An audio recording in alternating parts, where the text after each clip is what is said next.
करते हो तुम्हें गोविंद मेरा नाम हो रहा है। करते हो तुम्हें गोविंद मेरा नाम हो रहा है। मेरा आपकी कृपा से सब काम हो रहा है। मेरा आपकी कृपा से सब काम हो रहा है। बोले कृष्ण कन्हैया लाल की जय। तो भक्तों, कहने का तात्पर्य है गृहस्थ जीवन से ही संतों की उत्पत्ति होती है। बोले प्रहलाद जी महाराज की जय। अर्थात गृह से ही अतिथियों का सत्कार होता है, गृह से संतों का सत्कार होता है। सुखदेव जी कहते हैं राजन परिचित गृहस्थ जीवन आदर्श है, श्रेष्ठ है। लेकिन गृहस्थ जीवन श्रेष्ठ कब माना जाएगा? जब गृहस्थ चरित्र में एक नाम का गान करें। किसके नाम का? गोविंद के नाम का गान करें। कर से कर्म करहूं विधि नाना, मन राखूं जहां कृपा निधाना। प्रत्येक कार्य में गोविंद के नाम को गाओ। अगर हम झाड़ू लगाएं तो भी हमें गोविंद का नाम गाना चाहिए। घर में हम खाना बना रहे हो तो भी हमें गोविंद का नाम गाना चाहिए। जीवन में चाहे कितना भी सुख क्यों ना आ जावे, हमें गोविंद को याद रखना चाहिए। चाहे कितने भी कष्ट में क्यों ना हो, हमें गोविंद का नाम याद रखना चाहिए। बोले कृष्ण कन्हैया लाल की जय। और आगे सुखदेव जी महाराज कहते हैं परिच्छेद, हम भगवान को याद नहीं करते ऐसी बात नहीं है। बहुत याद हम करते हैं, लेकिन कब याद करते हैं? कब याद करते हैं हम भगवान को? सुख में कभी हम भगवान को याद करते हैं? नहीं करते। कब करते हैं? जब संकट आते हैं। कहते हैं ना, दुख में सुमरन सब करे और सुख में करे तो ये दुख काहे के हो। हम लोग सुखी रहते हैं तब भूल जाते हैं, भगवान की विस्मृति हो जाती है और दुख में याद करते हैं। दुख में सुमरन सब करें और सुख में करें तो यह दुख काहे के हो। परमात्मा की याद सुख में ज्यादा करो तो दुख में आएगा क्यों? एक बात यहाँ स्मरण हो रही है। राजन, एक पर्वत था और उस पर्वत का नाम था, क्या नाम है? त्रिकुट पर्वत।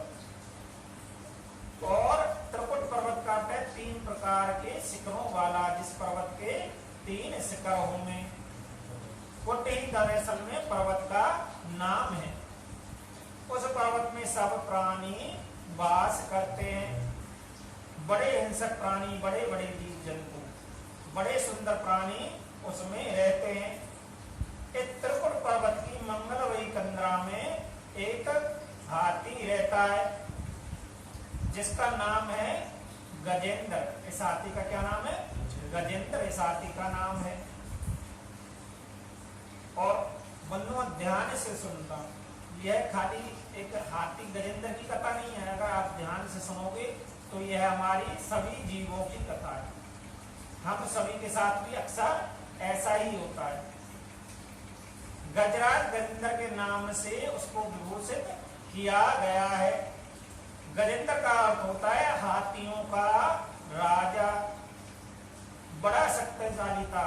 उसके 50 पत्नियां थी और 150 पुत्र थे। जब वह अपनी पत्नी वह पुत्रों के साथ जंगल में भ्रमण करने निकलता तो छोटे छोटे जो प्राणी हैं सब उसकी जय जयकार करते। उसको बहुत अभिमान हो गया, टेढ़ी नजर है। उन जीवों की तरफ देखकर वह बोला, तुम्हें यहाँ कोई भी सतावे, कोई भी कष्ट हो, मुझे कहना, मेरे राज्य में कोई दुखी नहीं रहना चाहिए। मैं अंदर 10,000 हाथियों का बल है। इस हाथी के अंदर 10,000 हाथियों का बल था। अपनी 50 पत्नी 150 पुत्रों के साथ एक बार गजराज किसी विशाल सरोवर में स्नान करने गया। सरोवर में अथाह जल था। हाथी को स्नान करने का बहुत शौक था। अपने परिवार के साथ वह जल में कीड़ा कर रहा था, अर्थात आपस में एक दूसरे के साथ विनोद कर रहे थे, जल विनोद कर रहे थे।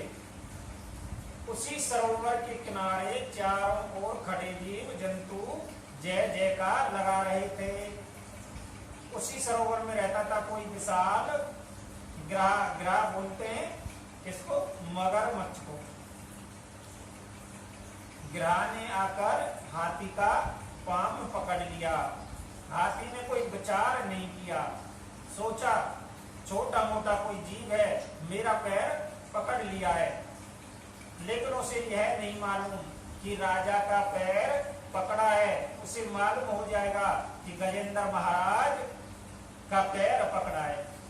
हम भी अपनी शक्ति, कई बार हमारे परिवार बड़ा हो, धन ज्यादा हो, शक्ति हमारे पास ज्यादा हो, तो कई बार हम छोटी मोटी चीजों के कहते हैं कि कोई परेशानी नहीं है, अपने आप भग जाएगी जब मुझे जानेगा। लेकिन कई बार छोटी चीजें ही बड़ी परेशानी का रूप धारण कर लेती हैं।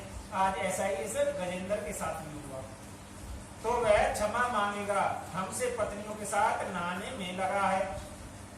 सोचा इसे बाद में देखूंगा, पहले मैं नहा लेता हूं। ग्राह ने तो हाथी का पैर जोर से पकड़ लिया और रक्त का शोषण करने लगा। हाथी को महसूस हुआ कि मैं निर्बल हो रहा हूं, मेरी शक्ति हीन हो रही है। नीचे जल में नजर डालकर देखा, विशाल ग्राह ने उसका पैर पकड़ रखा है। अब हाथी ने अपने बल का परिचय दिया। सुखदेव जी कहते हैं, राजन बहुत शक्ति लगाई उसने, लेकिन ग्राह ने तिल पर भी पाम हाथी का छोड़ा नहीं।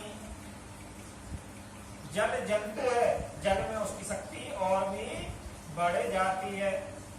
हाथी ने देखा मैं निर्बल हो रहा हूं, उसकी आंखों में आंसू भर आए। उसका जो अहम था वह चूर चूर हो गया। अपनी पत्नियों से बोला, देवी तुम जरा मेरा सहयोग करो, मैं संकट में हूं। उसने अपने पुत्रों से कहा, बेटा मेरी सहायता करो, मैं संकट में हूं। पत्नी और बच्चे जब स्नान छोड़कर आए, हाथी की सूंड मिलाकर खींचना शुरू किया। 3 महीने हो गए आज खींचते खींचते, लेकिन ग्राह ने तिल भर भी हाथी को नहीं छोड़ा, बल्कि उसे खींचकर नीचे की ओर ले गया। 3 महीने तक उसके बच्चे सूंड से सूंड मिलाकर खींचते रहे। फिर क्या बच्चों ने अपनी सूंड को हटाया, मुंह फेरकर जंगल की ओर चल दिए। गजराज पुकारता है, बच्चों मुझे ऐसे संकट में छोड़कर कहां जा रहे हो। गजेंद्र के बच्चों ने कहा, पिताजी जब हम भी थक गए, आप तो भीतर से निकलते नहीं, आज आपको 3 महीने हो गए। गजराज ने अपनी पत्नियों से कहा, देखो तुमने जिन पुत्रों को मैंने प्राणों से बढ़कर प्रेम किया, वे पुत्र मुझे संकट में छोड़कर चले गए। बेचारी पत्नियां 10-5 दिन तक और खींचती रही, वह और नहीं खींच पाई। उन्होंने भी अपनी सूंड हटाई और चल दी। गजराज उनको पुकारता ही रह गया। बच्चे भी चले गए, पत्नियां भी चली गईं। गजराज के नेत्रों से आंसू प्रवाहित हो चले, आंसू निकले चले। मन में सोचने लगा, मैं कितना ना समझ हूं। जिन पत्नियों बच्चों को मैंने अपने प्राणों से बढ़कर प्यार किया, उनसे मोह किया, स्वयं तकलीफें सहकर जिनको पाल पोसकर बड़ा किया, मेरे अपने संकट की घड़ी में आज सब मुझे छोड़कर चले गए। संसार के लोगों से क्या सहायता मांगू, सहायता ही मांगनी है तो मेरे गोविंद से ही मांगू, और इनसे क्या मांगना। हाथी ने अपनी आंखें बंद कर ली, अब उसकी शक्ति क्षीण हो चली थी। ग्राहकों से खींचकर नीचे अथाह जल